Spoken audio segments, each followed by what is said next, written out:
and I hope this makes sense because this just blew my dick. Okay, so when you're looking at a single point, so you have both your eyes looking at a single point that takes two paths to that point, that's two lines. So it'll create a triangle on the XY plane, a two-dimensional triangle. If you were to open up your third eye, let's say your third eye was like a legitimate eye, and that eye looked at that point, it would take another path with the Z-plane. So it'd be a three-dimensional triangle instead of just a normal two-dimensional triangle. So when you're opening up your third eye and you look at something, you're seeing it in the next dimension. You know what I'm saying? Because our brains naturally make DMT. And when you take more DMT, like, what are you crossing over to? Like, what is that?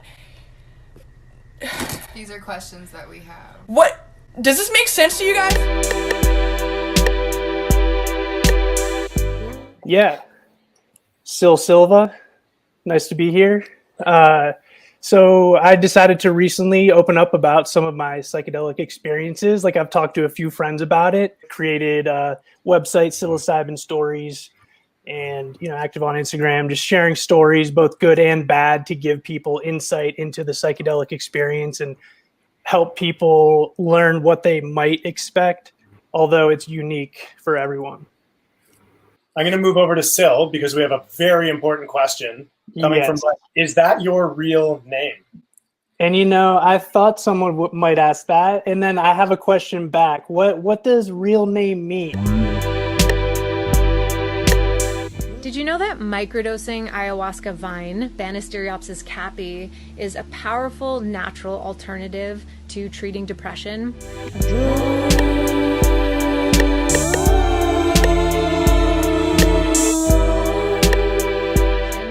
I'm trying a product called Soul Drops. What interested me was this product contains the ayahuasca root. It's completely legal and made by a reputable shaman in Los Angeles. Shipping was very fast and the packaging was discreet. It was not cheap. 4 15 milliliter bottles were about $150, but it had great reviews. I started with the first drops as directed in the morning. I swear that I'm already feeling Soul Drops. I feel really giddy. I feel really like an inner joy. It's very strange.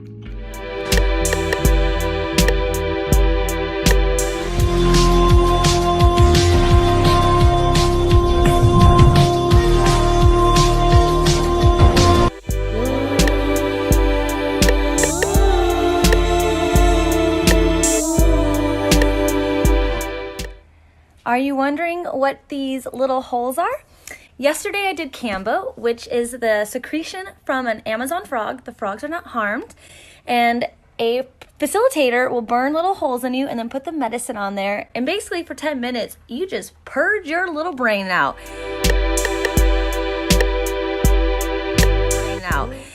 I went down to Mexico and I did 5-MeO DMT.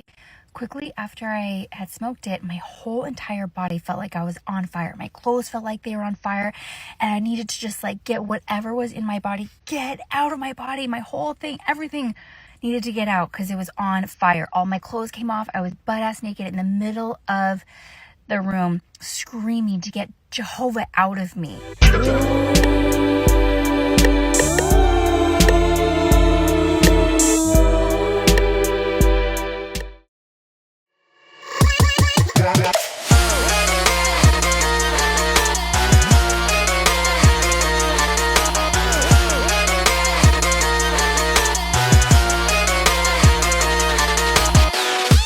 Microdosing is something you might have heard about or you might be curious about, and I definitely have had a lot of personal experience as well as experience with clients about microdosing. So if you're interested, if you want to know more, if there are ways in which perhaps you're already microdosing but you're not sure, join me in my masterclass. I do host a masterclass on November 1st, which will answer all your microdosing questions. The link is in my bio.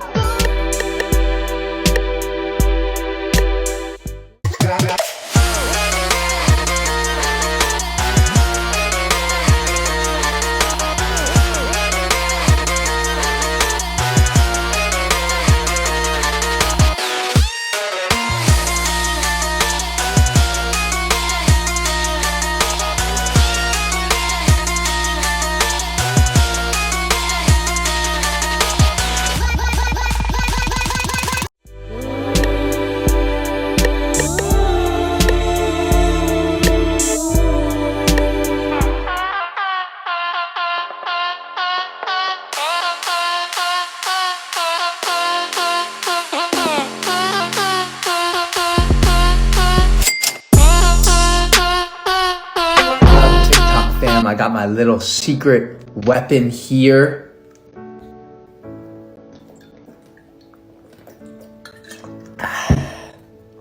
250 milligrams of psilocybin, 400 milligrams of lion's mane, 400 milligrams of cordyceps.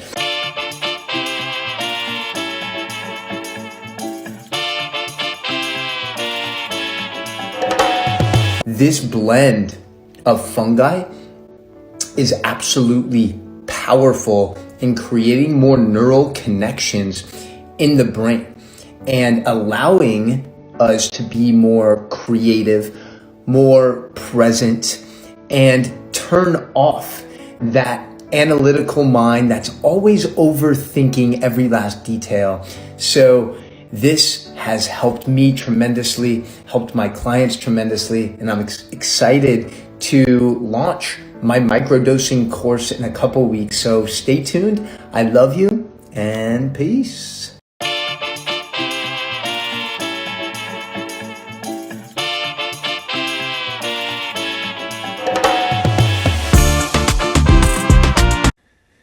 So I disagree with this because LSD is still synthetic, and I'm all about natural health solutions.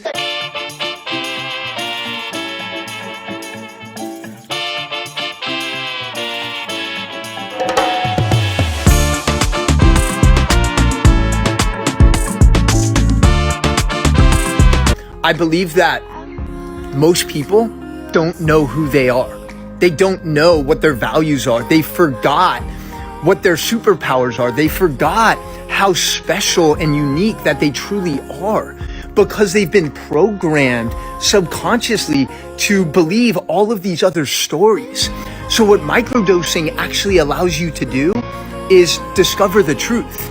You discover how powerful you are, how much potential you really have, and you understand that a lot of the things that you've been anxious about aren't really that important. You don't need to live a life in constant stress and worry. It's time to start living up to your potential and enjoying this incredible planet. I think I'm falling in love. She said, what you know about love? I tell you everything. I got what you need.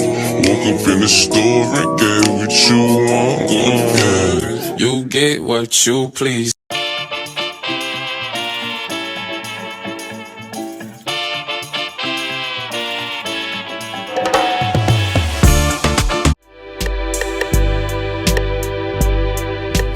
DMT red laser light thing? I've heard about that. Yo, I heard it's nuts. Have you done it? No, but I've seen a bunch of videos on it. Apparently, if you do DMT and you shoot a red laser, you see the Matrix. You see code. Yeah, and everybody sees the same shit. Really? Everybody. I know the guy who discovered it. Have. Really? I don't know him personally, but Brandon McCaffrey, one of my black belts, he knows him personally. Also, Chase Hughes, I just saw a video of him saying he saw it too. Seen it on Instagram, and I heard you and Danny talking about it. So you've done it. Yeah, I saw it on Instagram and flew Danny to my house right away. Like, break this down for people because it got shared amongst my group, and it's like, what the fuck? Exactly. There's code. Absolutely, there is code. So the code's not like spinning there. It's like it's literally like kind of written out static. I can move the laser up and down and see all of the letters. So I can get close to the wall. I can look down inside of the laser that way, and I can look up in the laser that way. What's your best guess at explaining that? I would be a fool. Okay. We can just leave it at that. Can't somebody Maybe write it's the the code universal down? consciousness that we're projecting. They just something discovered onto this. it. Isn't that fucking life changing?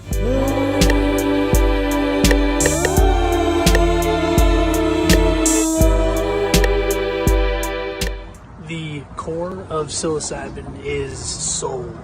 And on this Martin Luther King Jr. Day, I just want to give a big shout out, because he is a huge representation of soul of everyone, everywhere, even when the masses of white racists were terribly, doing all sorts of racist shit, and they still do today.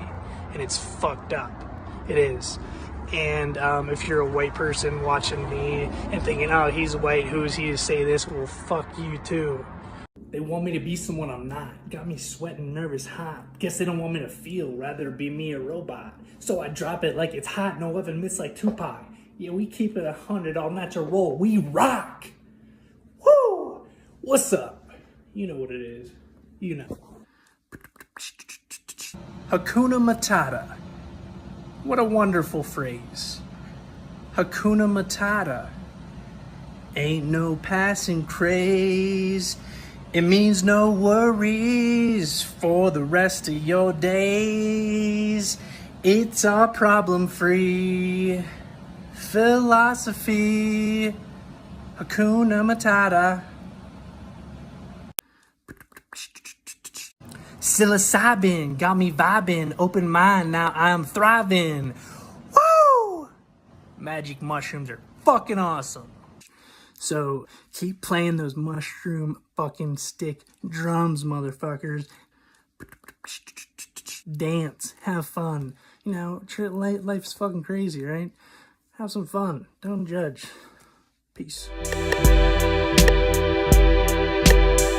This is Bia Labachi, Chief Editor at Chacrunanet. I'm here in the SOAP meeting, the Sleeping Octopus Assembly on Psychedelics in Pittsburgh, Pennsylvania.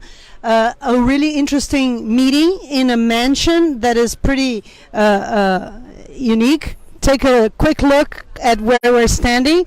That good-looking guy there is Paul Austin. He's our friend from the Third Wave, and he's going to jump in if you stay long enough. So I just met this wonderful gentleman here today. Somehow I have this ability to attract weird stories. That's the kind of talent that I have had since I'm small. That's why I'm dedicated to being an anthropologist, because I just like, you know, to hear people and their stories. And I never heard a story like his until today.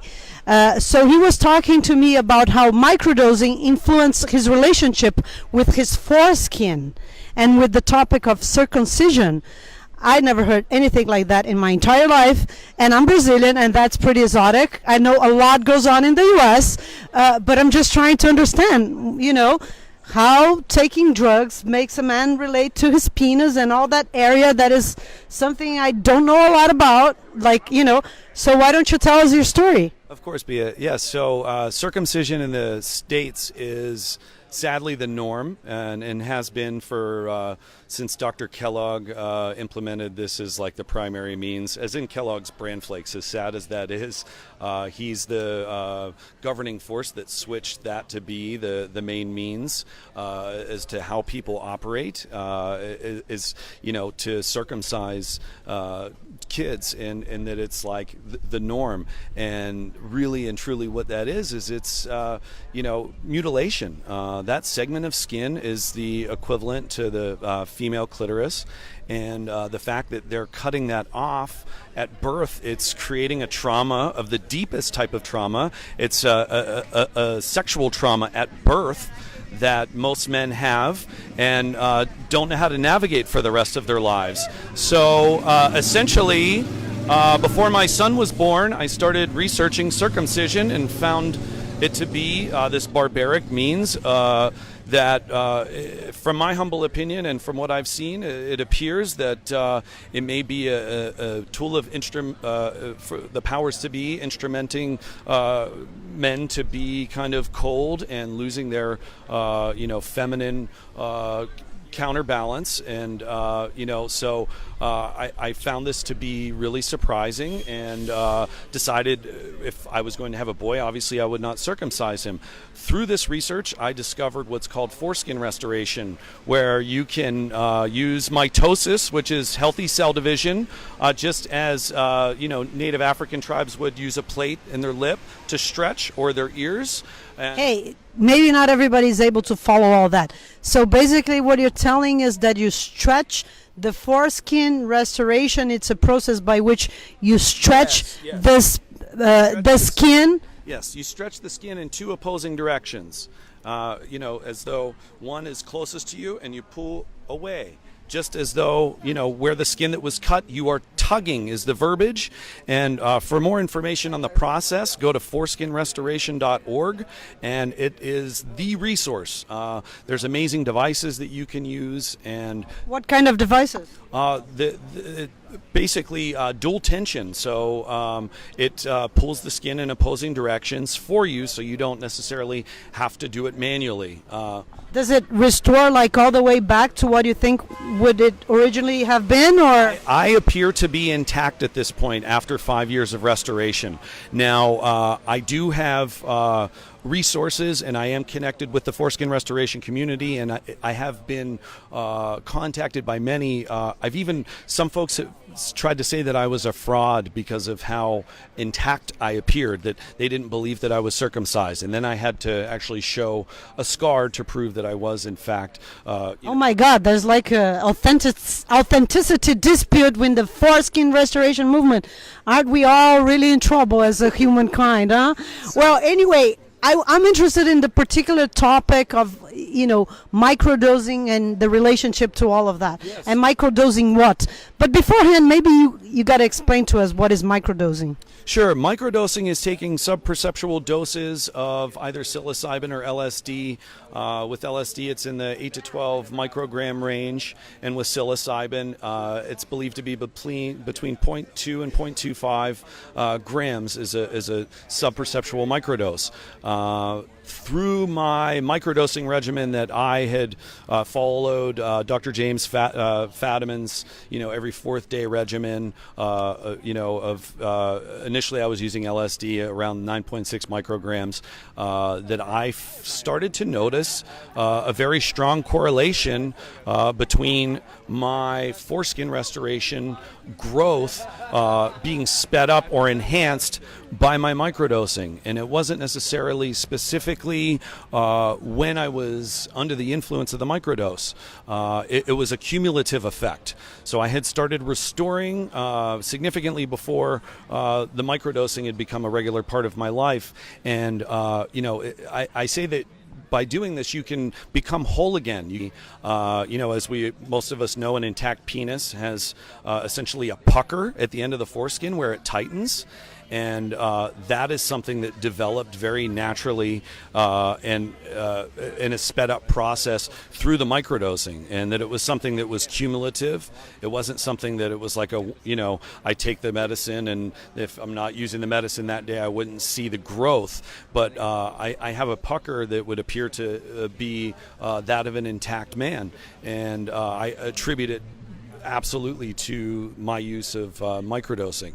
And these are two things that I don't think people have really connected before from my research. I mentioned I was accused of actually being intact. So that's something that, really kind of stood out to me at first. Wow, I can't believe that people feel that I look intact, but that the pucker that I have appears to be so natural that I'm reached out by men all over the world saying, wow, I can't believe you've achieved these results. What are you doing different than everybody else? And the one piece of the puzzle that nobody's cognizant of is the microdosing. And I am sharing that information in the foreskin restoration community, but my results are tenfold better than any men that are using the same regimen and methods of, tugging their skin to restore their foreskin.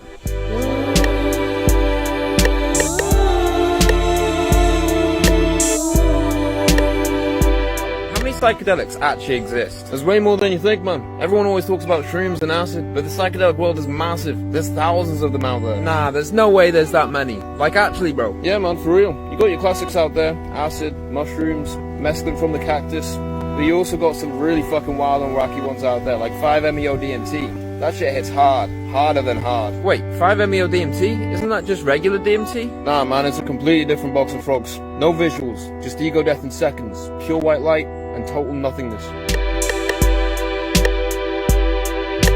5-MeO-DMT ultimately is very different from other psychedelics. Shall we begin?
Hey, what's up? Man, the psychedelic experience can be intense, right? Man, that shit can get intense at times, like up and down, craziness.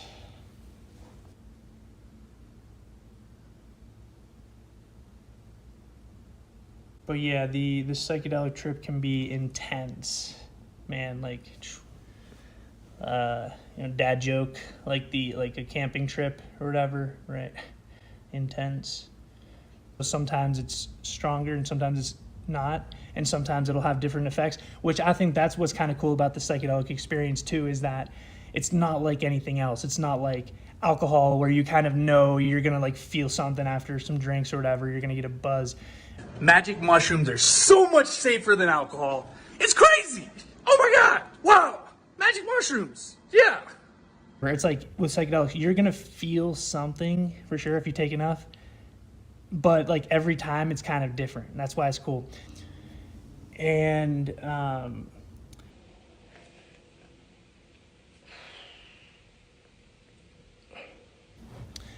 the first time I tripped when I was like 19 or 20, 10 years ago, I wasn't on anything other than like hypothyroid medicine, which is like, that's, levothyroxine or whatever, which is just like, I don't know, nothing really. But and then I got a bag of beef jerky, and I, like, for my first trip, like, I don't know, a little bag of beef jerky to eat with the shrooms. And I've gotten beef jerky multiple times to eat with the shrooms, and it's been like cool. It's been good.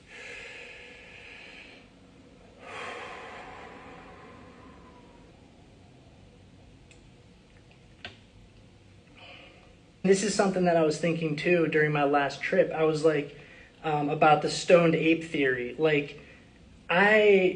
That's a very strong possibility, the stoned ape theory is a very strong possibility. And so I imagine too, back in the day, that they would just eat, if sometimes they may have eaten like hundreds of grams, because they're just eating. And then evolution happens from that or something, right? It's pretty awesome. When the first time I heard it, it made sense. I was like, yeah, that makes sense. And so something actually that like I would like to study, I've been like, and I like haven't even like talked about this with anyone because, well, it's far out, and then it's like,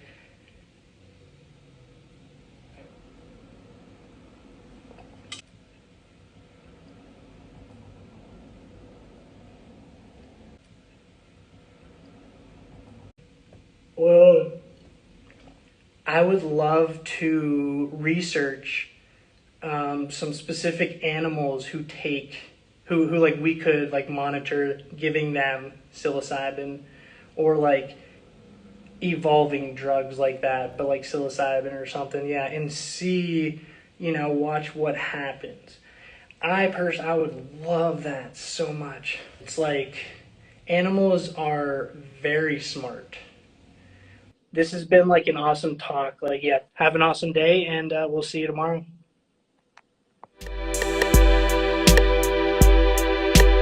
MDMA, your pupils become saucers. It will dilate your pupils to the point where you may not even see the color of your eye anymore. Because of this, lights will seem extremely shiny and illuminated, making the experience seem that much more trippy. Subjective effects include stimulation, anxiety suppression, enhanced empathy, and sociability, relaxation, and euphoria. It's great for social events and makes you extremely talkative. It makes you feel super empathetic and loving, and life just seems beautiful. I always say to people that it is almost impossible to have a bad time when rolling on Molly. Because of the way it interacts with the receptors in your brain, you'll pretty much feel happy and euphoric no matter what. Hey, that's damn good. That's damn good. That's terrific. It's also a good idea to have some gum with you, because you may clench your jaw a lot and the gum will help aid that problem. Plus, the Molly makes the gum taste super good and it will promote the effects more. This is what happens when you swallow an MDMA pill.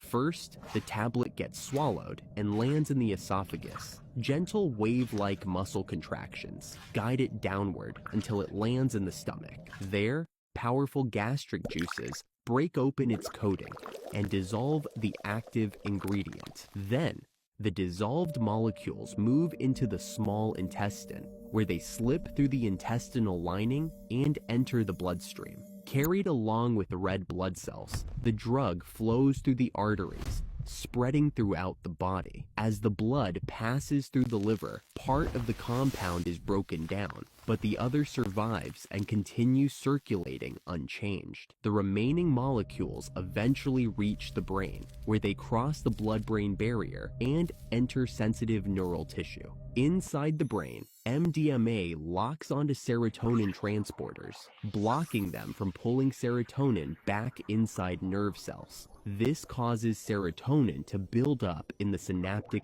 gap, flooding communication between neurons. The surge of serotonin stimulates wide regions of the cerebral cortex, creating the powerful rush of euphoria MDMA is known for.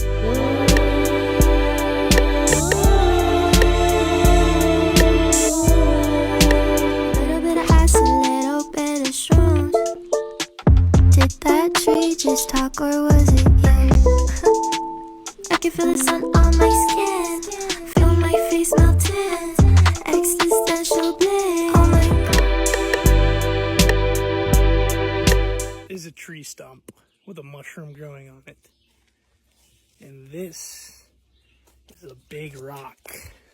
Rocks have been around for billions of years, like the earth. So have tree stumps and trees. Nature. It's pretty amazing, huh?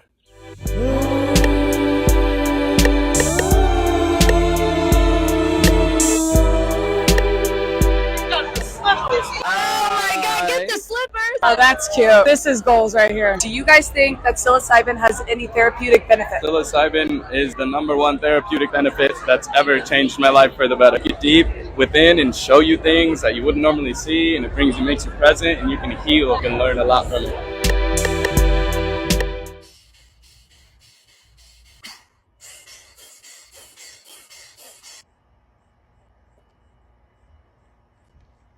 I can see the color of your soul.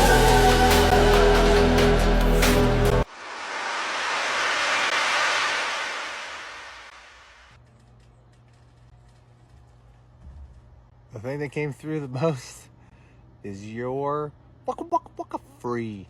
So grow like a tree, not knowing how high you can reach. Yep, there you go. So do that once and report back. Let me know.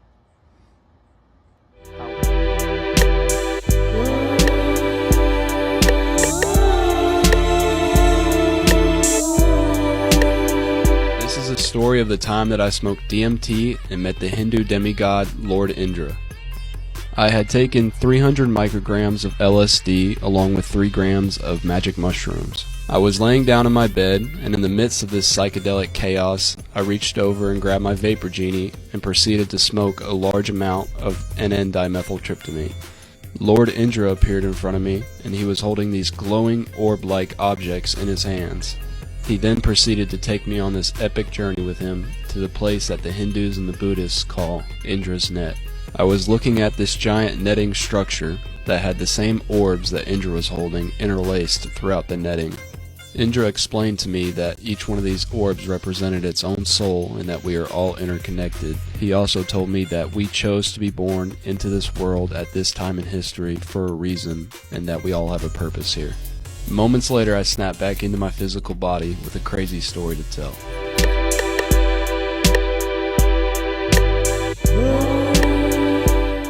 Mushrooms told me to be weird and like it's cool to be weird, and John Lennon said it's weird to not be weird, and I agree with that. It's weird to not be weird.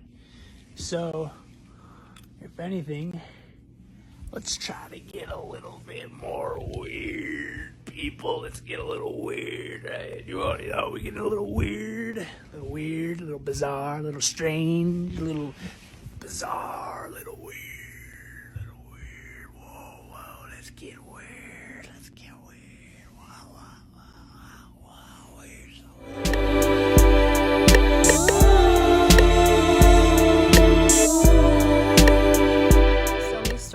depends on psychedelics and what that actually is, but essentially you're tapping into the spirit realm without the Holy Spirit, and that leaves you susceptible to demonic oppression, demonic possession, and just demonic encounters.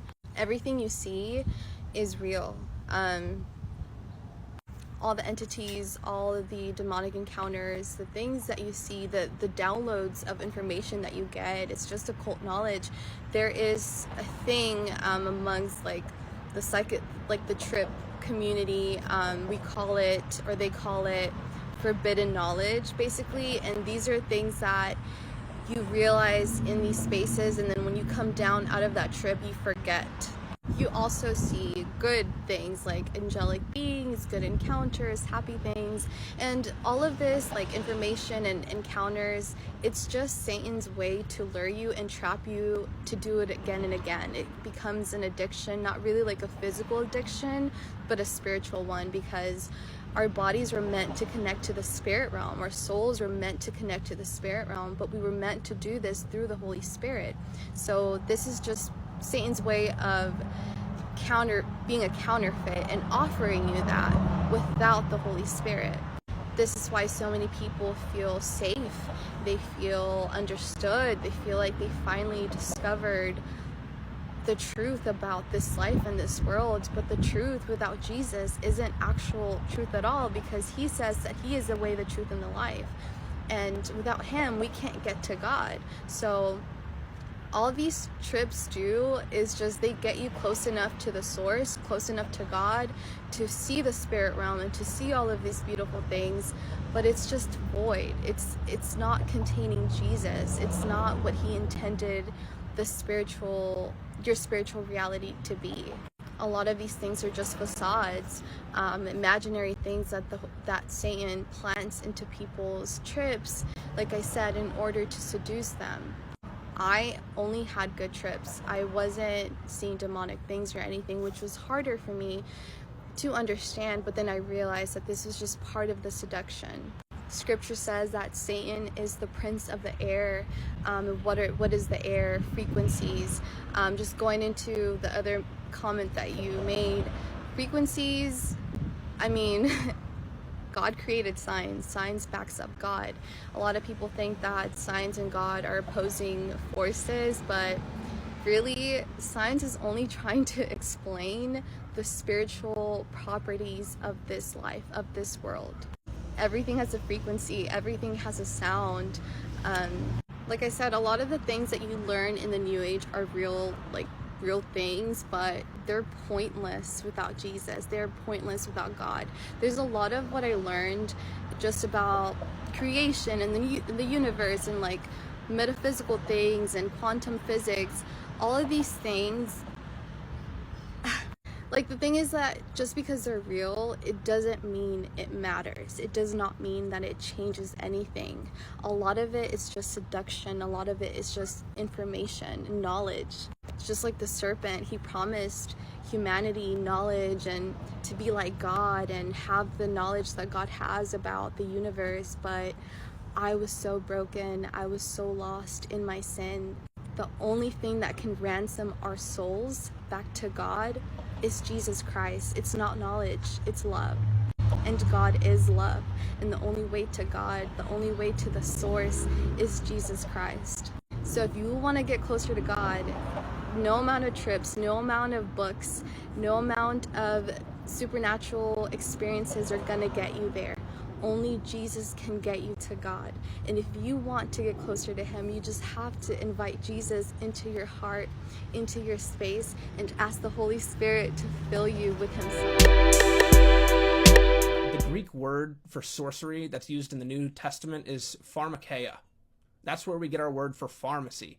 In biblical times, sorcery and witchcraft, it was very literally conducted through the use of mind-altering substances, specifically psychedelics. Pharmakeia is specifically referring to drugs. Using mind-altering substances for spiritual purposes, or really any purpose at all, is witchcraft, and it is sorcery. The cultures of this time would use these drugs to communicate with their false gods and gain access to the spiritual world. The Bible clearly shows us that witchcraft and sorcery is real. and it clearly identifies entheogenic drugs as intimately tied to witchcraft and sorcery. God hates it. The punishment in the Old Testament for sorcery was death. If you're a Christian and you're on the edge about psychedelics and you're kind of interested, literally stop. You're messing with some seriously wicked stuff. You're opening yourself up to real powers that are much stronger than you are.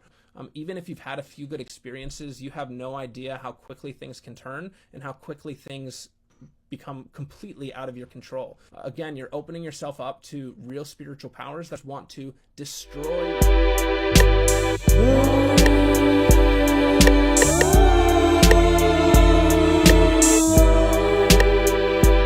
Hey guys, it's Nick and Core here with Dayglow Wellness. Hello. Welcome to Microdosed, a series of microlearning for the expanding mind. We're here to explore questions asked by you and to dive into micro-sized discussions about all things psychedelic. Are we ready to get started today? Let's do it. Let's do this. So today we're going to discuss how psychedelics work in the brain.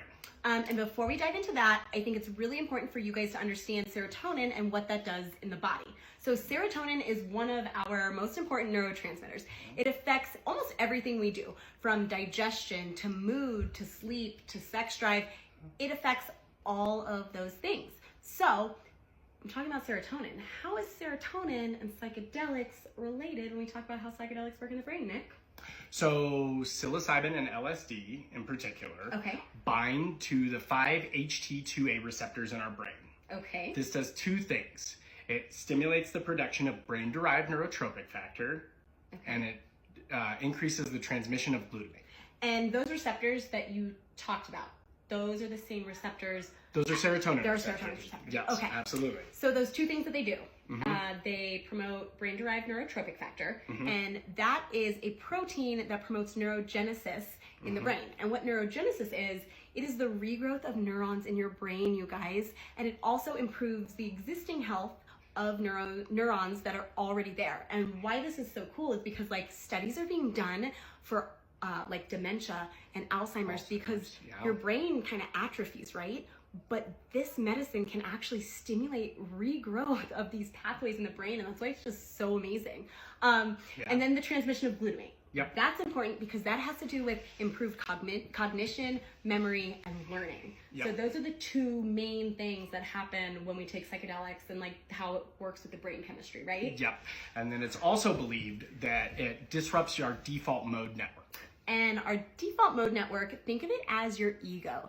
It is the part of your brain that when you're not engaged doing something that just keeps us out of the present moment. It keeps us in our head. We're just constantly thinking. It's just that default, you know, that coast that we kind of do all day long, and we're just not present to what is around us. So when that is disrupted, we're able to be present. We're more mindful, and it dissolves the ego, which is super cool, which when you dissolve your ego, you have a lot easier time being your authentic self.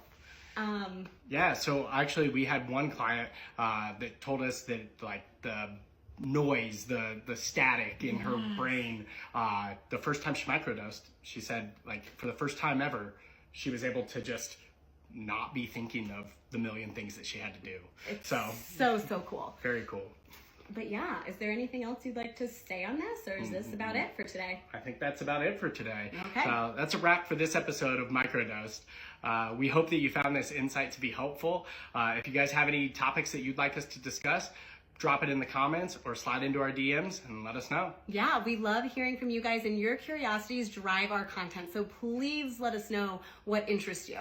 Thank you guys for watching, and tune in next time for more micro learning and mind expanding mini chats. Awesome. Talking about mushrooms, we're talking about the psychedelic mushrooms, which falls into the category of entheogens.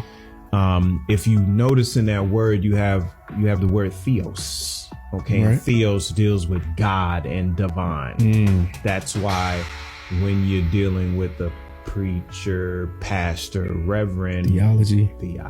Yeah. Right. So this is not just a theogen, this is a entheogen.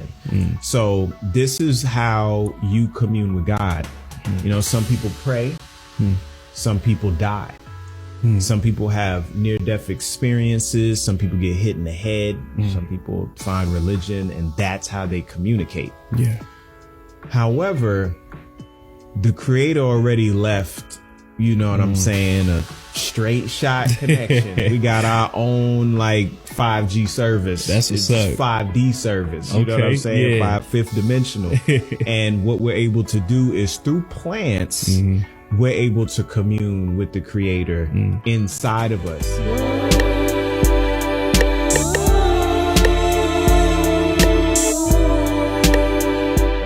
We have this advanced shadow work class coming up. Can you talk a little bit about that? Yeah, so October 20th, that's a Monday, we're going to kick off an 8-week course with Dr. Ito Cohen. We run this every fall around spooky time of the year. That seems like it aligns. And we'll cover the shadow. What is the shadow? We'll get into how to work with the shadow, more from this Jungian depth-oriented approach. If you're interested in digging into the shadow, learning how to work with the shadow, learning how to work with it with clients, and not just the shadow, but also the golden shadow, which maybe you've heard me and Ito talk about in the past. We only have, I think, a few more seats left. We're getting to capacity. So if you're interested in digging into all the shadow material during the fall, which the shadow season is upon us soon, we would love to have you. Psychedelic nurse, and of course I microdose to look after my mental health. I am a psychedelic nurse, and of course I have cool tattoos. I'm a psychedelic nurse. Of course I use trippy uniforms. Hi, I'm a psychedelic nurse, and of course I get to wear purple lipstick. I am a psychedelic nurse, and of course I love to connect with nature. I'm a psychedelic nurse, and of course I cover my navel with a red sash to energetically protect myself. I'm a psychedelic nurse, and of course we love to meditate. I'm a psychedelic nurse. Of course I trust in science, but not more than our compassion.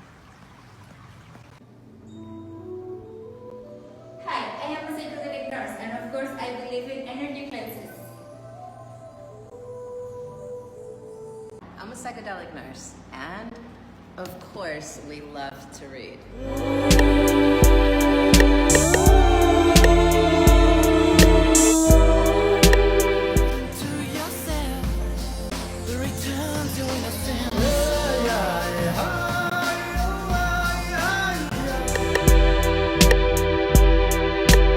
Microdosing as well as psychedelic assisted therapy help with the manifestation process. I had such a juicy conversation about this today, and I'm really excited to share my thoughts. It's an absolute yes, and here's why. Number one, to manifest things that you want, you need to heal, you need to clear out shadows, you need to remove resistance, and you need to love yourself. And so psychedelics put you in a state where there is less resistance and less ego. The medical way of saying this is it reduces default mode network activity. And your default mode is essentially the thought patterns that happen when you're not actively engaged in something. So what do you default to when you're daydreaming or thinking about yourself or the world? And if you have mental illness or trauma, oftentimes this can be very negative and deeply ingrained, and psychedelics really help to shift that and shake that up. Number two, microdosing creates a beautiful window of neuroplasticity where it's easier to learn and implement new things. So when it comes to affirmations, shifting identity, implementing new habits, this is a really good time to do so. Number three, I believe that microdosing connects you to your intuition as well as makes you more creative. So you're a lot more likely to have these perspective shifts if you're hitting a wall with your goals or need to come up with a new solution to reach those manifestations.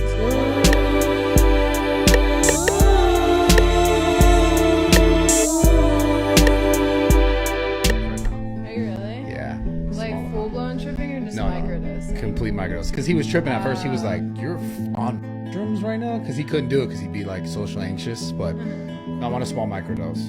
I just started doing that, like experimenting a little bit with microdosing. Like recently, like super recently, yeah, the past few weeks.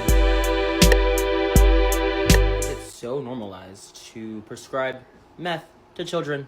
We're prescribing meth to children, basically. That is what Adderall is. It's one molecule apart from meth. I was on it for 6 years, and it ruined my life. I've been off my medication for about 6 months now, and I've never felt more like myself. Your ADHD is a superpower. It's not something that needs to be dulled. It's not something that needs to be treated by a man-made pharmaceutical. These little capsules by Flowdose, revolutionary. They're a natural brain booster, they reduce anxiety, and they increase mental focus and clarity. I take one of these almost every day. It's so much better than my Adderall. I cannot get over it. Like, I'm more productive. I get into flow states. Like, my Adderall made me feel like a zombie. Like, it made me feel like a zombie. All I wanted to do was eat junk food and watch TV. This is all natural from the earth. It's so much better for you. So hop on the wave, guys. I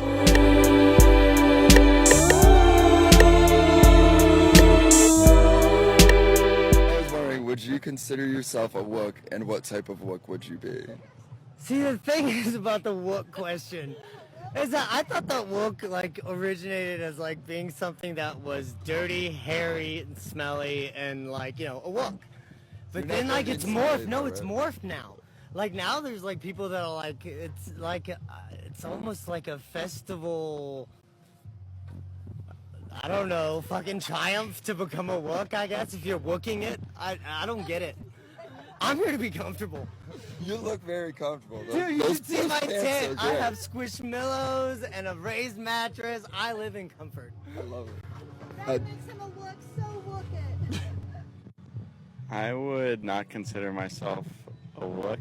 I mean, everyone has a different meaning of it, but I do make music that caters to those certain people. Cool. Yeah. What's your artist name? Frostbite. Frostbite. Sweet. I think we should reclaim the word wook because it's funny as shit. Like, oh God, I'm definitely like a lot wook. Like I just am places sometimes, man. Yeah, like I just am places. I just, you know what I mean? Like you're just like in a room, like this is some weird shit, but I'm here, happening. That's what matters. Having fun. Yeah, always. So as far as what kind of wook would I be, I don't know. I'm magical as fuck. Is there a magical wook? This is a magical outfit. Thank you. I made my pants. You made the pants. I did. They started out as a pair of women's 3XL pajamas. And I'm one with the beat of my drum when the rhythm flows and my beat goes. Ooh, wow, we da, wow, wow, we do, we da, ooh, wow, we da, da, da, da, we do, ba, do, wow, we da, da, da, we do, we da.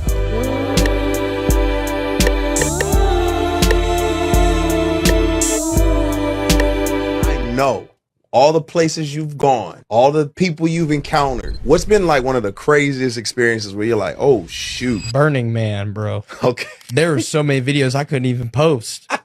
I had a guy come up to me at Burning Man and he offered me LSD. Oh wow. He said, hey bro, do you want LSD? I said, absolutely not, I don't want LSD. And then he started making fun of me for not wanting LSD. I got invited to the orgy bus. There was a what? An orgy bus. They have like tents. That's a real thing. Rooms and buses. And they'll have like a purple bus and it had blacked out windows. And they just had a whiteboard on the side of it with the days and the times that you can meet up there. I was just like, man, you are the perfect candidate for the love of God right now. And we shared the gospel with them. They wanted absolutely nothing to do with the gospel right there. Today years old. My mind is blown. There's an orgy bus out there in the world. Bro, I'm 21. I'm like, what is going on? I don't wanna be free. I'm staying, and you're gonna love me.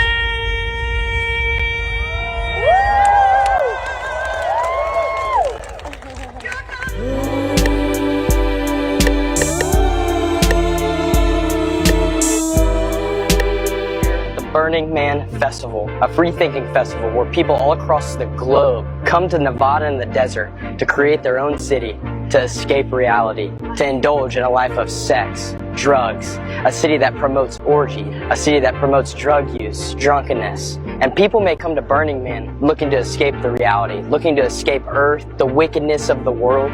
But Jesus says, I am the way, the truth, and the life. No one comes to the Father except through me. There's no amount of substances, there's no amount of people you can sleep with, there's no amount of physical things that one being can do to escape the reality of wickedness and sin. And I think that's the beauty of Jesus Christ, is no human can escape wickedness and sin. So Jesus Christ came down, took on the form of flesh, was both fully God and fully man, lived a perfect life, and submitted himself to the cross willingly, because he looked at you and me. He looked at the people of Burning Man and the people of Earth and said, I want to die for you so that you can live for me. I want to die for you so that you can escape this world of wickedness and have a home someday. In John 14, Jesus says, if I didn't leave to make homes for you, then where would you go when we die? There is a home for us if we put our faith and trust in Jesus.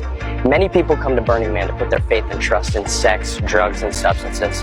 But Jesus calls us humbly.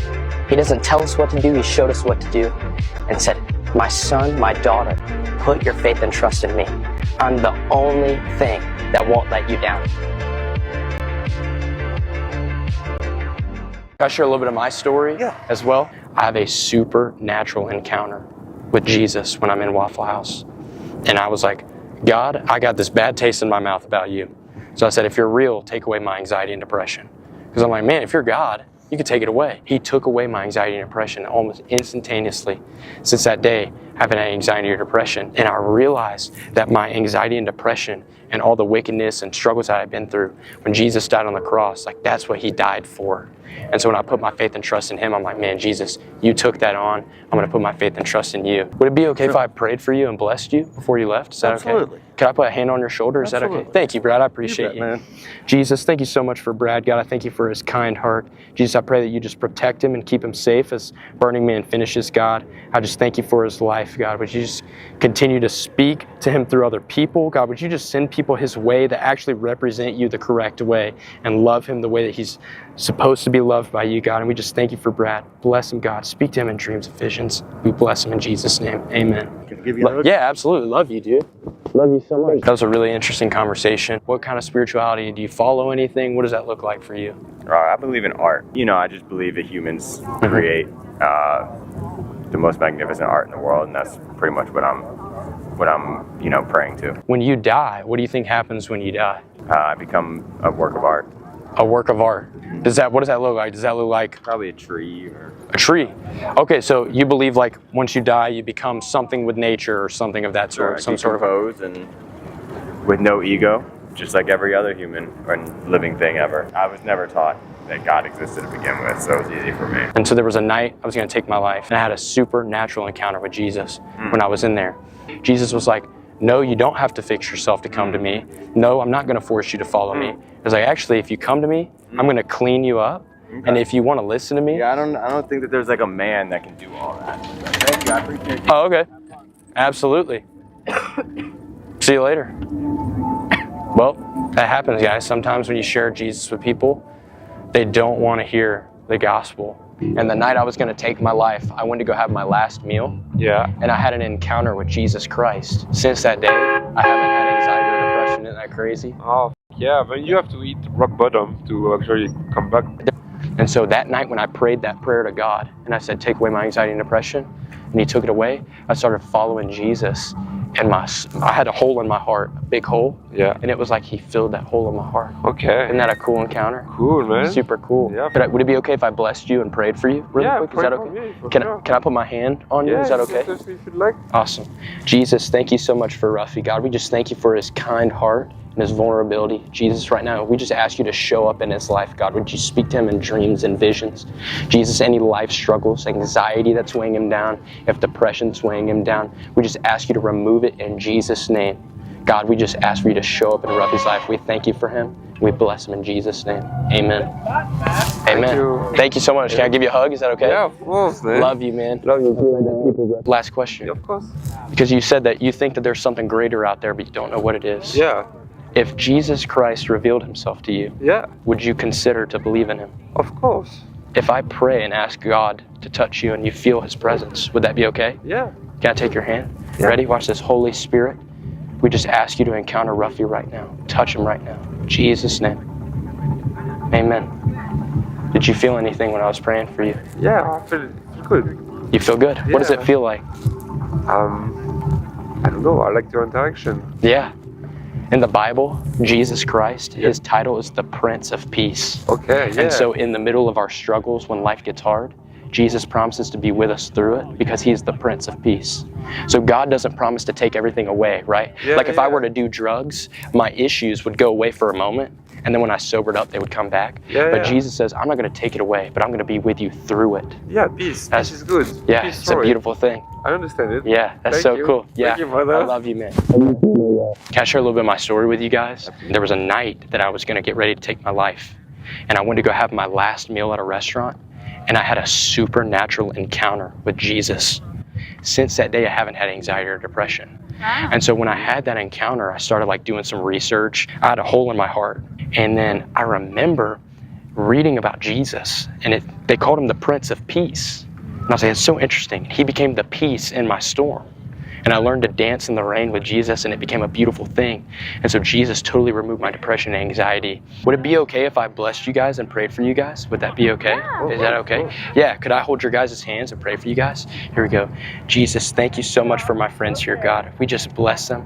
God, we just thank you that you love them and that you brought us together. Jesus, thank you for their vulnerability and kind heart. God, would you just continue to bless them, encounter them in dreams and visions. God, send people their way to represent yourself to them the right way. God, we just bless them. Thank you so much for their lives. In Jesus' name, amen. Bless you guys. Thank you so much. Can I give you guys a hug? Cool. So nice to meet you. So even in a dark place like Burning Man, it just goes to show that the light can infiltrate the darkest places of the earth, meet people where they're at, and people can experience the love of God for the first time.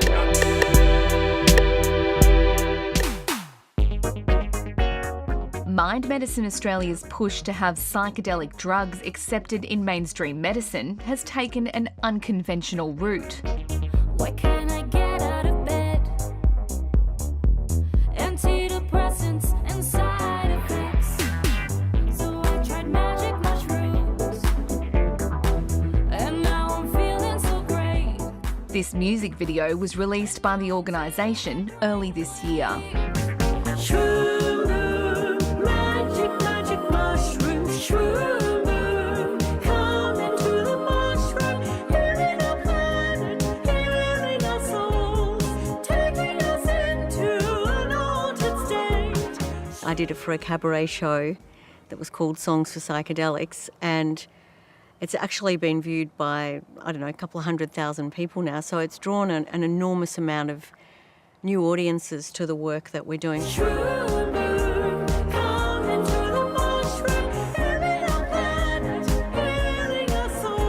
But some on the inside thought the song was irresponsible and damaged the cause. I guess it was a direct clash with the scientific community because psychedelic medicines need huge amounts of respect and caution, and many members of the community felt that a leading psychedelic mental health organisation shouldn't have created a product that promoted putting away your antidepressants and taking psychedelics, and it didn't represent our perspective on the medical model and clinical safety.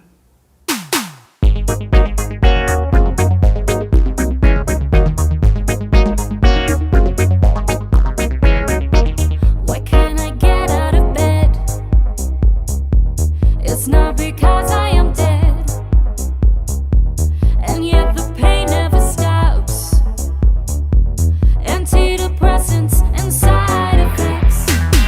So I tried magic mushrooms, and now I'm feeling so great. And now I'm changing my brain waves.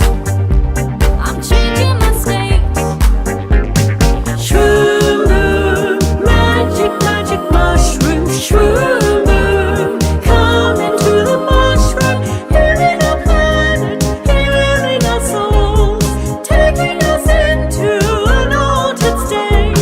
Shroom, mushroom, karma, pharma, shroom, pharma, karma, healing our planet, healing our souls, taking us into a magical world of mushrooms.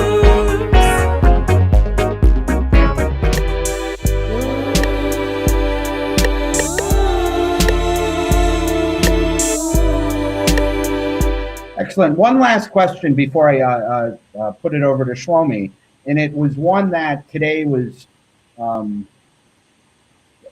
very consistent. Hi. I was going to put you on the spot, and a lot of what came up today was about diversity and why aren't there more women in the space? as a leader and a CEO. Why is that? Happy to answer the question. I don't have a good answer, but I'm happy to answer.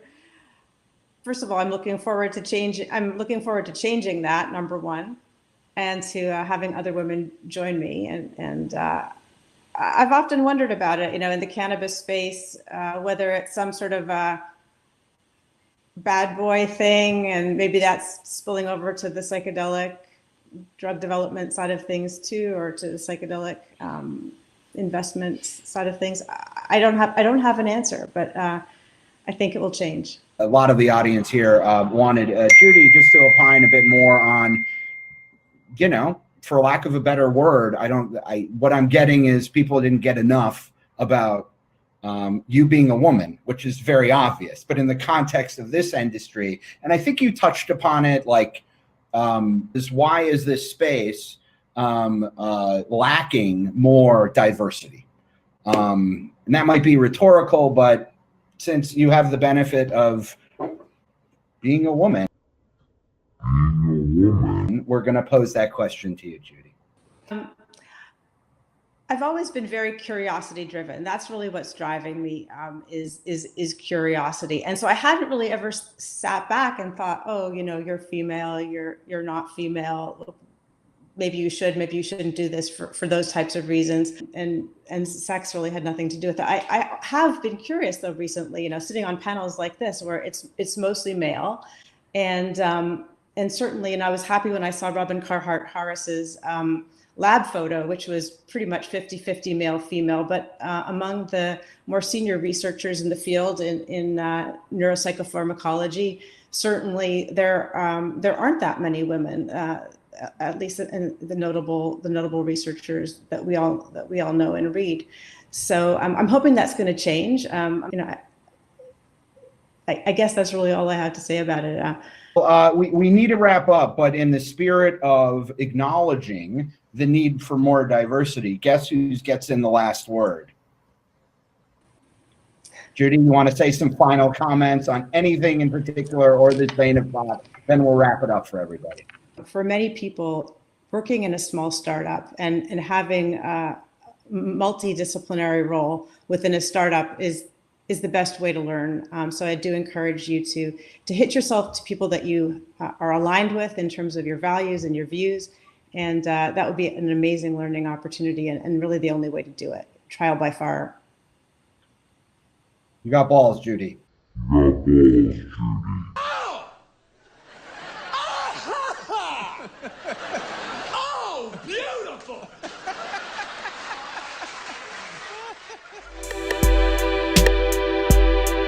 Like, to you, what are machine elves? Wait, lower dimensional being. Are you talking about like demons and stuff, or like? I mean, could you elaborate? I'm not too sure. Talking about machine elves, non-human. I know, yeah, like kind of like aliens or something. Machine elves. Machine elves. Okay. Yeah, it looks like I should know what machine elves are. Cool. All right. Well, yeah. Thanks for joining. Yeah, I'll post this in a little bit here, and I'll talk to you soon. Have a great day.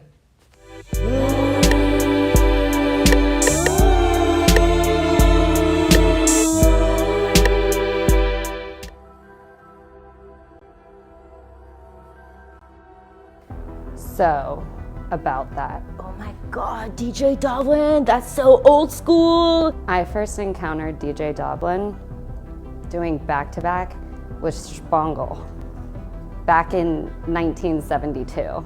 This DJ Doblin cat, he used to play these like 14-hour sets. I even heard that they had a toilet on the stage for him. I hear that sometimes he brings his pet wolf along for the set. And like, he would just go all night long and rage, and it was just super legendary, yeah.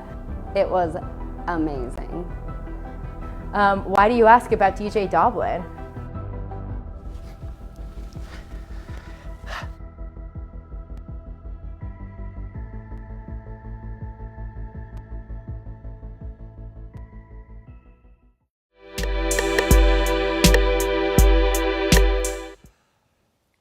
So today I'd like to share 2 techniques for self-defense and protection from malefic, malevolent, evil beings, spirits, entities, whatever you like to call them.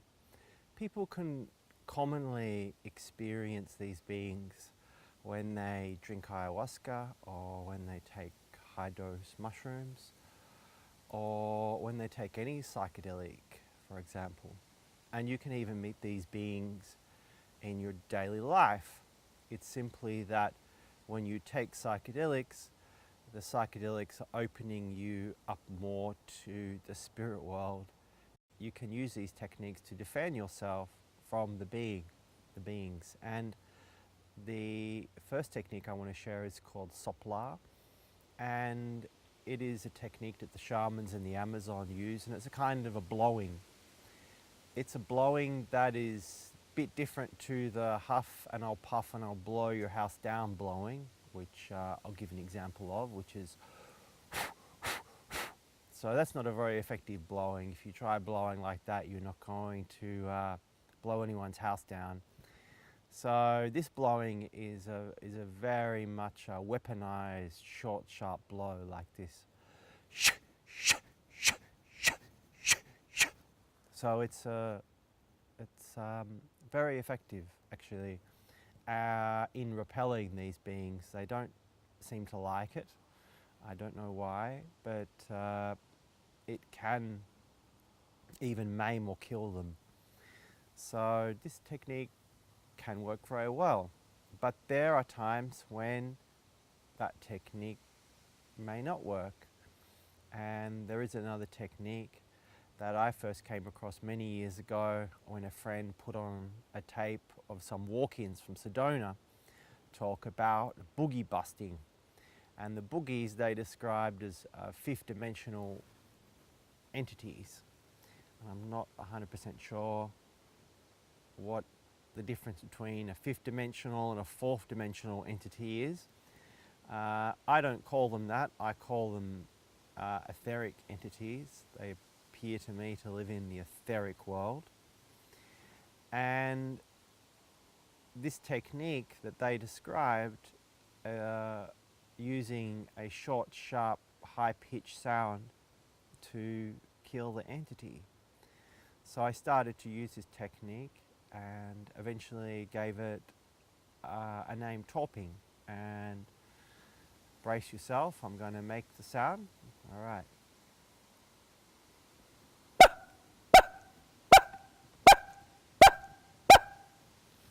So, yeah, it's a short, sharp, high-pitched sound directed at the being which you are wanting to essentially kill. And it might take some minutes, might take 5 minutes, 10 minutes, 15 minutes, even 20 minutes to kill some of these beings. And sometimes you can see their death in quite gory detail as well. So there are a few issues with this technique. Killing another being is quite a radical step to take, and sometimes the torping can be used to warn them, to, you know, give them a few cannonballs into the belly to get them to move away. And that might work, but it might not. And sometimes they don't understand. So it might be necessary, if you're having a lot of difficulty, to kill the being. And when it comes to fighting, it is often the case that in any form of fighting can create more fighting. So these beings can have friends who are a little bit higher up in the hierarchy. They tend to operate in hierarchies for whatever reason. So you may just be defending yourself from one being initially and then find yourself in a battle with a whole group of beings, ending up meeting the big boss, who might be very big as a house. And I found it might take a bit of time and energy to take such a being down, but for myself personally, I find the technique always works. However, I would be very aware again that to use this technique may well be to engage in a fight. It's not just a matter of using the technique, okay, they're gone, I'm going to defend myself. No, they have friends, their friends will come back, and you might have to clear a whole hierarchy of beings. And even then, that might attract attention. You might attract some attention, unwanted attention, from acts such as this. So it can, although this can be very powerful and potent, and surely many of these beings are not doing the human species a great deal of favours, it's worth keeping in mind that one may not want to be engaged in a continual battle or warfare against these beings. So maybe love might be a more appropriate defense than war, and it is a technique that many people use, that is to unconditionally love these beings, and that can essentially dispel them or repel them, and that technique can work very well. However, I find it very hard personally to love some of these critters, these insects, and the very gnarly beings who are out there. So yeah, I would really recommend people use their discretion and discernment, and most of all realize the rabbit hole is very deep indeed. So be safe out there, guys, and I hope you found these techniques useful and that you can use them to defend yourself out there in the big, bad, wide multiverses. Since filming with underground psychedelic supplier Julian Palmer, Four Corners has also been contacted with allegations of inappropriate sexual behaviour against him. What's your response to that? Oh, I would say many years ago, I have made mistakes, but that's not something that is part of my world. There has been one time when I have made a move on a woman who has come to one of my groups.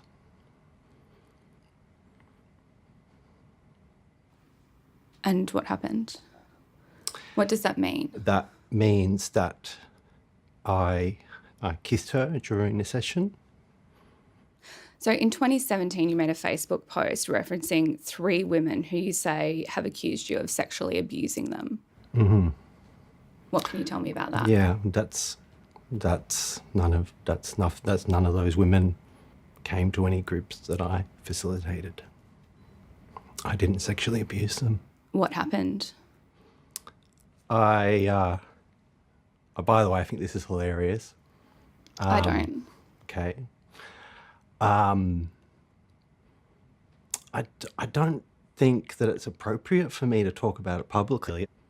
Okay, I think that there is an element where the plant medicine providers are they do have a kind of a power, and I think that often women can be attracted to that power too.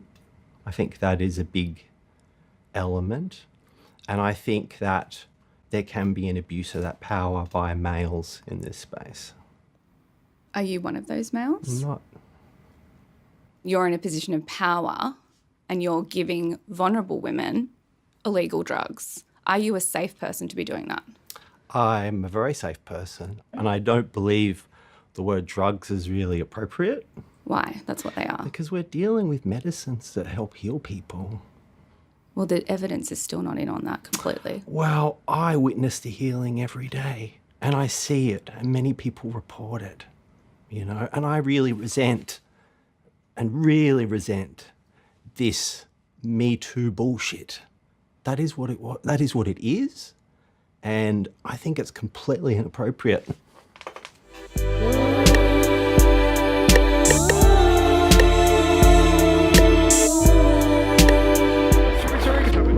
So, okay, crazy. One time last year in college with my old roommate, her boyfriend left her his DMT cart at our house, and she was like, oh my God, hit this with me. And we just sat on our couch and she put on silent DMT visuals. So we are ripping this cart, and I'm just sitting there and I'm like, oh my fucking God. And I just kind of zoom out of everything for a split second. And then I just look up, and there's some dudes up there, however you want to interpret it, I don't fucking know. But there's some dudes up there, and then there's some puppet strings going on, kind of happening. Obviously they're controlling the earth. And then this is not a fucking lie. This is not a lie. I swear to God. I swear to God. So then I'm just sitting there, and all of a sudden, scissors. I've got scissors, big, ribbon cutting shears, when you're opening ceremony. And I'm just up there, and I'm pretending to cut the strings of the puppet shits. And then I zoomed all the way back down, and I got canceled from the gods or something like that. Oh my God, you broke their string. Yeah, I broke their. No, I didn't. You didn't. No, you didn't. I pretended. I came close, but I got in trouble after that, I guess. I don't know. Crazy fucking story. That was my DMT moment. And then I went to chem class after. Okay, that sounds like a day right there. It was a day. It was a day. The game of life. You have 3D and 5D. They are not physical, separate Earths or realities. The new Earth is simply 5D consciousness. So, the game that you can play all the time, every moment of every day, including how you can timeline jump, quantum leap, and operate in the new Earth, listen up. All you have to do is remember that you are a spiritual being having a human experience, and that you chose to have this human experience. So, in non-linear time, you're experiencing multiple realities in multiple dimensions at the same time. When you think about time as linear time, evolution, reincarnation, you are not understanding that you have access to all frequencies, right? So it's really beneficial to remember that you can be operating on multiple dimensions with multiple frequencies at any given moment. So with that in mind, you have the capability and the awareness to harness that frequency of unity consciousness, of awareness that you are a spiritual being in a physical body at this point, because your focus and your awareness is here right now, which makes this feel more real to you. But it is not. It is not more real. Anyone who goes into meditation and has experiences not with their physical body can fully understand this. So how do you do it? How do you remember that this is an illusion, that this is a game, that this is a reality, that your soul created for you, for your learning, for your data, for your experience in the physical plane, is this. If you want it to be really easy, you can become a spiritual teacher, live in nature by yourself, or live surrounded by people that are also highly spiritual, a few people here and there. But if you're meant, some people's journeys are that. And if you want to choose that, please go do that. My soul is not meant to do that. So I live in New York City. I'm in society. So that means I'm interacting with people that are living in 3D consciousness and 5D consciousness. Now, if I'm an awakened spiritual being, am I going to meet all people who are in 5D consciousness? No, because that's not helpful for learning, right? That would be too easy. That's where my lives that are living in or being lived out in 6, 7, 8, 9, 10, 11, 12th dimension, that's where I'm living easily, if that makes sense. Earth is a planet of duality. So the game is to remember that you're in a game. If you remember that you're in a game, all you need to do is constantly remind yourself to operate with the level of awareness that comes with 5D consciousness. That's what the new Earth is. So the more people, physical human beings, the more those people operate in this level of awareness, that's the new Earth. That's the new Earth, okay? So stop putting so much weight on third dimensional things, because at the end of the day, people are afraid of not surviving, of dying, of breakups, of not having money, not having food, not having water, okay? At the end of the day, if we die, let's just say, that's the worst thing. That's the worst thing that people fear, right? It's when we die. So what? If you are an awakened being, you know that death is an illusion. You know that it doesn't fucking matter if your physical body dies. Hello, Jesus, right? So if you want to play the game well and make your soul proud, remember that you are a spiritual being that has access to fifth dimensional consciousness at all times. So if someone breaks your heart, or you get laid off, or something that seemingly is a bad thing that happens in this physical reality, in this third dimensional plane, remind yourself, wait, it actually doesn't matter. It actually doesn't matter. Everything is for me. There are no right and wrong decisions. I'm talking spiritually here, okay? Keep this 5D brain on for this video, okay? So if you choose right or you choose left, it's just new timelines. So if you want to step into the highest timeline, that's what lots of people talk about, right? How do I live in my highest timeline? How do I live in my highest self?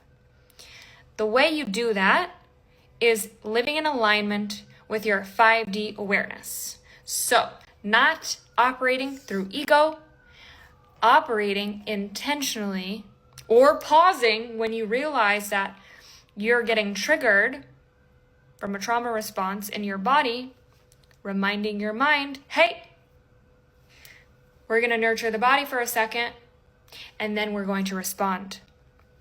This is how you play the game of life. I love you. Good luck.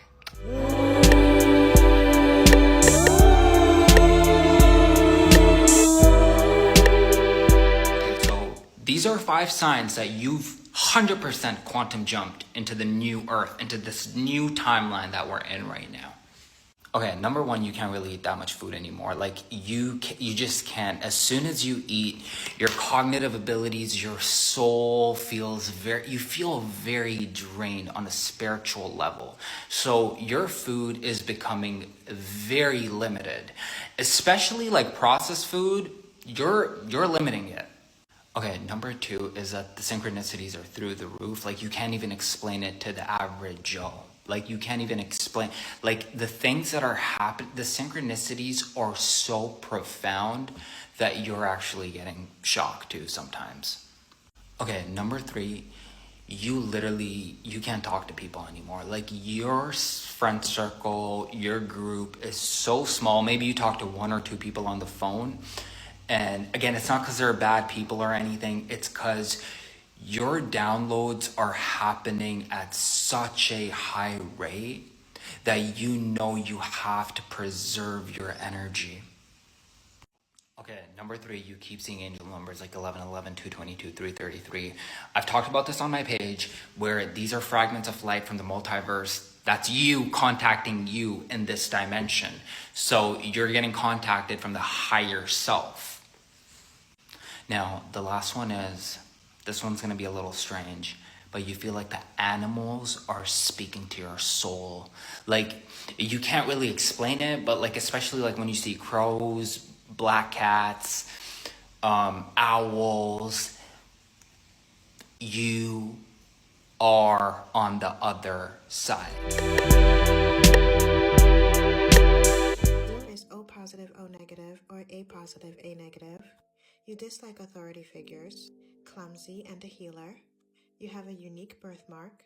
Your body temperature either runs a little too hot or a little too cold. And ever since the total lunar eclipse on September 7, 2025, you've been experiencing fatigue, lower back pain. Time is moving by very slow and very fast at the same time. You saw a butterfly and or feather, have an insane need to cook at home, and you keep waking up between the hours of 2 and 5 a.m. You're an alien or starseed that not only jumped timelines, but also had an ego death. You are now manifesting faster than ever before. Yes, you have a lot of abundance and blessings coming your way. Your gut is correct. You have done the work and have earned it. Your intuition is heightened, and now you can see ghosts, negative entities, negative frequencies, hidden rainbows and spirits, etc. You are now ready to begin your mission. This is exactly why people have been coming to you blindly for help. What to expect next on part 2? Follow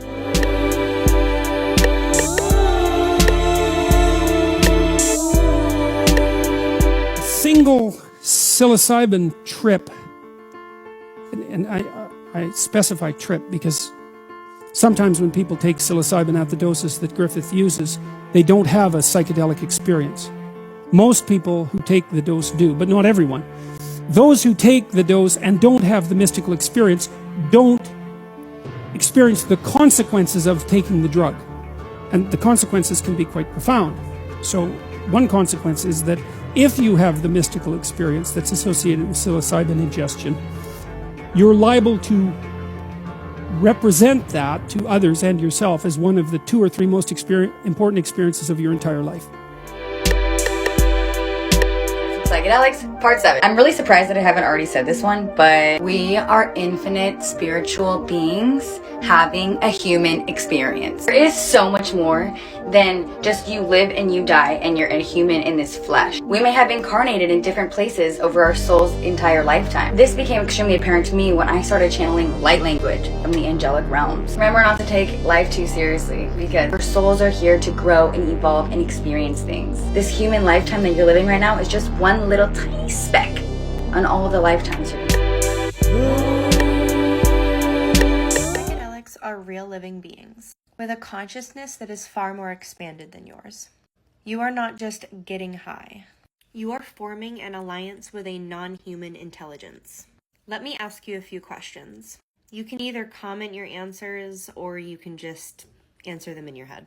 It's just something to think about.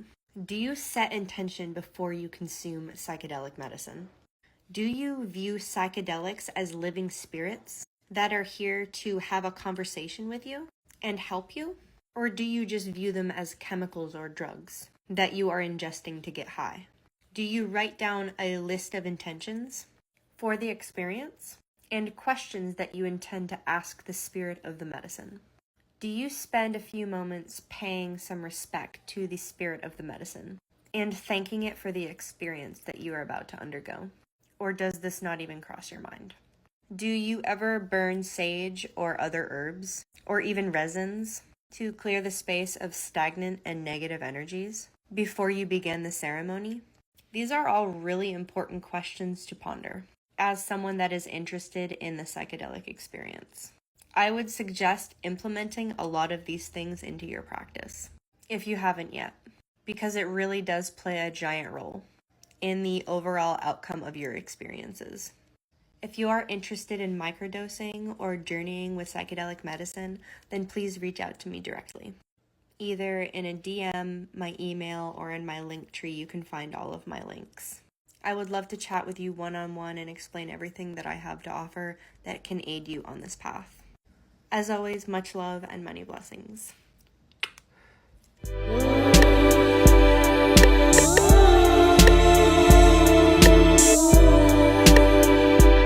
me you gave yourself ketamine at home? Yeah, I do.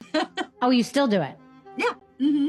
How often do you do it? Every day. It's the best thing that I've ever done for myself. It has helped me with anxiety, depression, suicidal ideation. It has made me think more clear. I would not be talking here just because the effects of my PTSD were pretty severe. Okay, wait a second. I need some more details on this. Yeah. So every day, do you do it at a certain time of day? How are you functioning right now?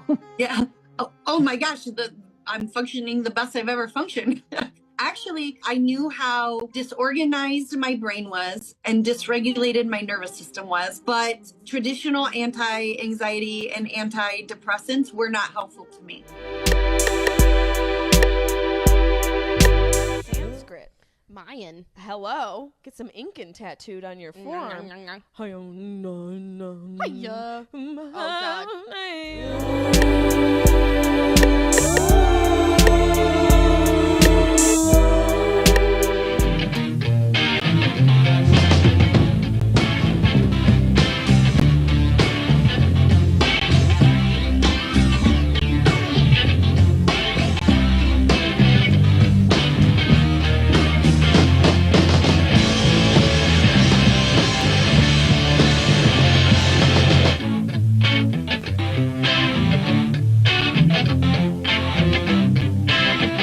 Tickle your senses. Something that mushrooms have taught me is to unapologetically and boldly speak your truth. And in sharing your truth and embodying your full, true, authentic expression, you will trigger the shit out of people. You will trigger their fears and their insecurities and all the spaces within themselves that they have not allowed themselves to feel and be expressed. And you will make people question you. You won't always be understood or heard or seen. And you don't need to be. You don't need to be fully understood. And you will, most importantly, deeply inspire and empower and liberate others into expressing their most authentic truth. And that's the most powerful thing that you can ever do, is to liberate yourself, and in that liberation, you liberate others. So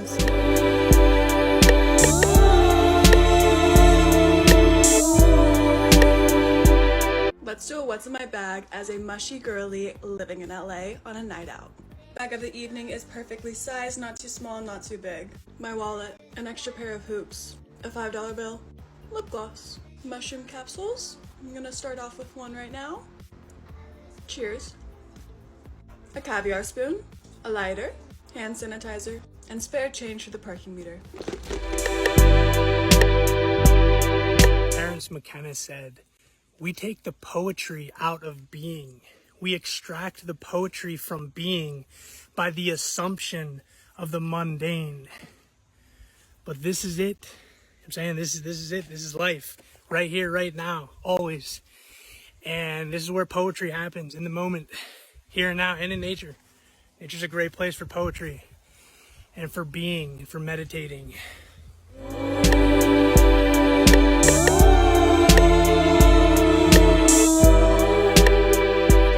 Craziest psychedelic experience. I'll go first. In my second ayahuasca ceremony, I was in the universe while looking at the universe. I was chilling in infinite black space while looking at our universe, which was a giant rectangle made of energy grids connecting everything, planets, stars, you name it. I was communicating with my higher self, who was telling me that everything is energy and we can create our own reality. You just need to vibrate at the frequency you want to attract. I was told that every single human has chosen to come back to Earth to experience life and to learn and to grow. I was so fucking overwhelmed at the idea of having to come back for infinity. I was sitting on the ground, head in hands, like, I'm grateful I remember, but fuck. I also felt the total love, bliss, and oneness that we all are and that we all come from. At one point, I was literally partying with all the gods and goddesses up in the universe, who, by the way, are all one and the same, and I was doing these crazy dances in ceremony like this while sitting down. I think I may have hit the person next to me. I remember thinking that if everyone on Earth meditated at the exact same time, we could truly heal the whole planet. There's way too much unnecessary suffering here on Earth. Spread love, spread joy, there's more than enough here. I appreciate you. I appreciate you and all the things that you do. I appreciate you. I appreciate you. I appreciate you and all the things that you do. I appreciate you. We need to appreciate the trees and all the things that you do.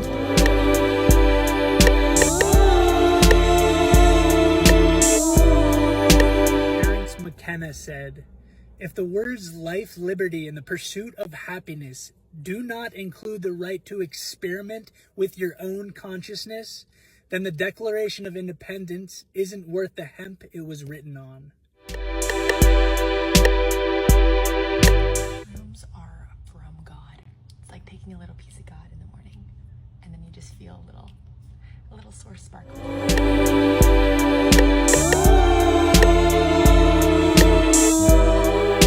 Thinking about going deep with plant medicines, all the big ones. Here's what 5 years of psychedelic healing might look like in 60 seconds from my perspective. Year 1, cry for 6 hours straight. Turns out my ego was melting like cheap ice cream. Year 2, realize you've been carrying the weight of being broken all this time. You might be able to just put it down. Fuck. Year 3, meet God. Surprise, it's you. Year 4, meet God again. Surprise, it's also everyone else. Year 5, realize nothing happens ever outside your own consciousness. Ever. Even doing the dishes can feel sacred. Anxiety chills out. Depression stops running the show. You forgive people who'll never say sorry. You stop trying to fix anyone. You probably fight a stop sign once or twice. Integration, baby. The medicine doesn't fix you. It just reminds you of who you already are. Stick with it. Ceremony after ceremony, you'll lose your pain, your bullshit, your Wi-Fi password, and find yourself irritatingly optimistic, singing and dancing through life. Just like me. Or at least that's what happened for me.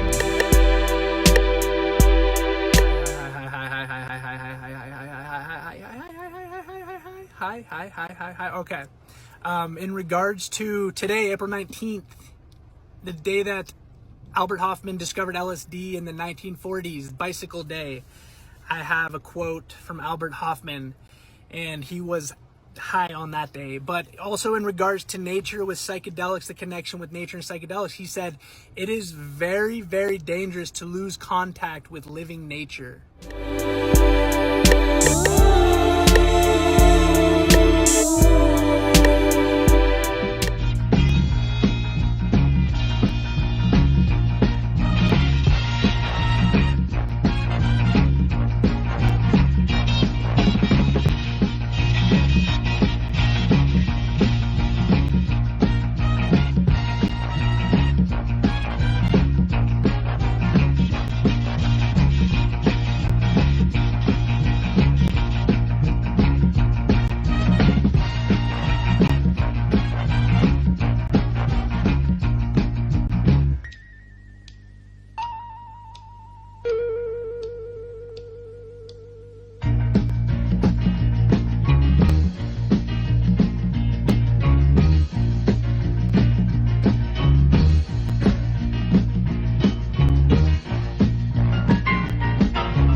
LSD tripping, swagger be dripping, the game leaning on me, I feel like I be tipping, going sideways, highways, low ways, no ways. this gets a lot of likes, I'm gonna write more to it. So let me know what you think.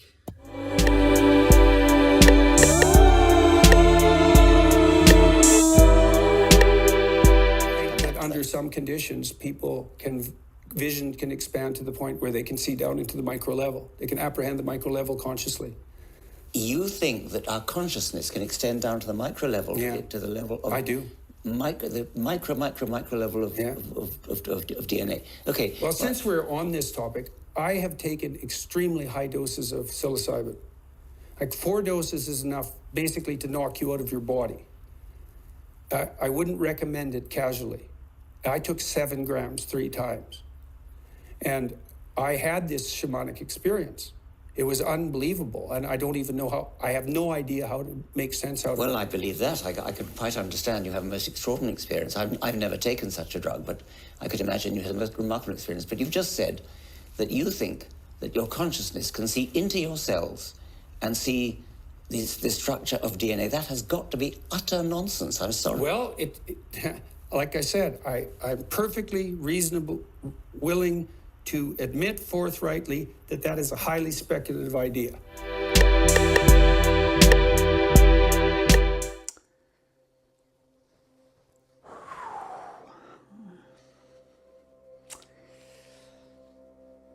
So, hi, hello, hi, how are you? Yeah, I'm just taking a moment to process what is going on here. It's a little bit, astonishing. It certainly is. I would say that you get used to it, but you don't, like, ever. I mean, I love what you've done with the place. It seems oddly familiar, which is strange seeing how everything is, you know, completely defying the laws of reality. That's because of the infinite supply of awesome that we have here. You're saying it's like this because it's awesome. That's right. And you are also awesome. I'm awesome. Everything is awesome. That's just how it is in the super-dimensional world of what the fuck? The what? The super-dimensional world of what the fuck. It's where all the awesome stuff happens. It is you, and you are this place, and it is all one. And you are... Excellent question, user. Think of me like Clippy, the Windows virtual help assistant. I get automatically triggered to help sort things out in situations like this, where your brain's model of reality has gone offline. Okay, so if you are here to help me, what kind of things can you help me with? Mostly with the fundamental code of the universe, the meaning of life, and that which binds existence together. Here you go! Oh my God! I see everything, I understand everything! I can change the world with this knowledge! Yes! Well, at least for about the next 5 minutes anyway. What are you talking about? These lessons which have been revealed to me, I will never forget this. How could I? It's all so vivid and real. The equations and calculations make so much sense. I can see the mathematical precision of the universe as a divine clockwork in perfect harmony with itself. It's a cosmic ballet being played out across time or space, or what am I saying exactly? It's quite slippery, isn't it? A little bit, yeah. Never mind. Would you like to be a comet? A what? A comet! What the fuck? I'm a comet! Blazing elliptical orbits across the galaxy! Whoa! That was amazing! I just spent 1,000 lifetimes on a grand tour of the cosmos, watching the birth of stars, swimming through nebula clouds. It's incredible! Yeah, it's pretty good, isn't it? What else is there to see? Well, where to begin? Just that your true nature is that of a transcendent being which has existed since time began as part of the universal consciousness, and that in order to experience the physical, which is beyond the comprehension of energetic life forms such as we, that you volunteered to become one with the material so that you might learn and experience. Then, at the end of your human existence, that knowledge will be reintegrated back into the whole, and our consciousness will continue to flourish until the universe itself is reborn as part of the great cosmic cycle. So, there is a reason to it all then, a purpose. To me? To my life? Of course! Your lineage stretches back from the dawn of creation and will continue into eternity. The divinity of infinity in union with the material, which is finite, pure cosmic consciousness, merged with the loneliness of stone. Thou art both angel and demon, Nephilim and Seraphim. Seriously? Is that all true? I don't know. Look, try not to worry about it. It's all going to be okay. Everything is going to be okay. Yeah, I guess it is. Thanks, man. Wait, what's happening? Is it time to leave already? I'm afraid so. I hope you had a nice time here in the super-dimensional world of what the fuck? But wait, what am I supposed to do with all of this? You'll work it all out. Until next time, my son, my brother, myself, woo!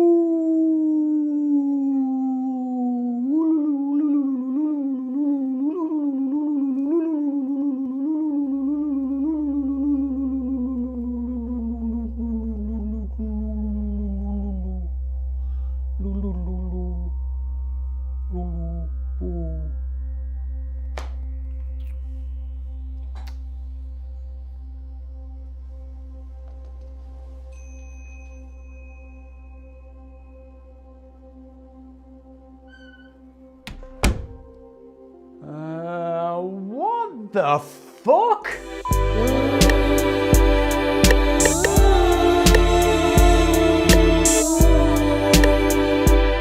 The main point I'm always making, which I'm really sort of literally happy about, is that I was a very, very happy child. Yeah. So I really have a rule. That. Yeah. So no negative movies. I never watch a movie which has not a happy ending. So I have people check, or I check, before, does it have a happy ending? No bad endings. Nothing which makes me sad. Nothing which makes me negative. Because I'm not allowed in my own religious philosophy to have negative thoughts and feelings. Feelings are even more important than thoughts, because I think they are the underlying drivers. But I would tell everybody the two things emotionally is like, don't have negative thoughts, just focus on positive sort of thoughts, visualize. These are the key things. Be happy. But just quickly on that point of being really positive and unapologetically positive and saying, listen, don't call me with the same problem twice, don't interrupt my positivity. There's this whole movement happening on Instagram at the moment where there's such a thing as being toxic positive, it's called. It's bullshit. Part of the millennial culture of this victimization and always like blah this is so wrong. This is so wrong. Yeah. So to pre-take a question, because they normally say, well, you saying that because you're rich, you're white, yeah. So I was like, okay, this is maybe a point, let's go back, because I didn't talk a lot about it, but I'm happy to talk about it. Like, I grew up in this 90 people village, yeah. I'm gay, I'm actually happily gay, and I was looking at sort of that world I was growing up in, and I was like, that's not gonna resonate here, yeah. So seriously, like, so in my school, people were saying, let's beat up gay people, and I was like, that's not going well. Yeah. So, but I didn't think that is anything bad, by the way. I didn't even think these people were sort of wrong. Obviously, they were wrong, but I was like, they don't know better. I'm not like, these are bad people. I was just like, be pragmatic. Sometimes life is not fair. Sometimes life is not nice, but you can decide if you react on it. That's one of the other points I really believe in, that you have these tiny milliseconds in life on everything. If somebody is sort of rude to you, if somebody says something very bad, and you can decide if you're hurt or not. It's your decision, by the way. Nothing's gonna hurt you if you decide you're not gonna be hurt. The negative thing being gay in a very hostile environment and not talking about it and focusing on other stuff completely made my life. Yeah, in a very positive way. I'm so happy that this was the case. Yeah. Don't forget, when a psychedelics company, just some decades after these drugs have been wrongly vilified, can go public on NASDAQ, yeah, everything is possible. Live your dream. acid, there's always a trip fairy, and a trip fairy is really what it sounds like. It's like a fairy that comes and visits you during the trip. And usually the trip fairy has like a message for you, like a message from the universe. I view trip fairies as messengers from the universe to deliver you a message and tell you what the point of that trip was. And I'll never forget my first ever trip fairy on my first ever acid trip. So I'd ordered a pizza, which I didn't end up eating the pizza because processed food just looks weird when you're tripping on acid. And the pizza delivery guy came, and when he delivered the pizza, all he said to me, only said one thing, and one thing only. I went up to him, and I was like, oh, I'm so sorry. I didn't realize that you were here already. And he said, that's all right. Life's too short to have a bad day, you know? Walked away. And I just like stood there holding my pizza, and that was like the message that the universe was trying to convey to me during that trip. Life's too short to have a bad day. Life is literally too fucking short to have a bad day. Don't have a bad day. I've had plenty of bad days. I let myself have bad days. I really do. I try not to anymore. I feel like I've grown out of that victim mentality that I carried a lot when I was younger. And now I'm like, I'm in control of my own reality. If I want to be happy, I'm going to be happy. I'm not letting anyone ruin my day, because ultimately I am the one ruining my day if I have a bad day. That message during my first trip has stayed with me for an entire decade. That is my Roman Empire, my trip fairy from my first ever acid trip, telling me life's too short to have a bad day, you know? So remember, life's too short to have a bad day.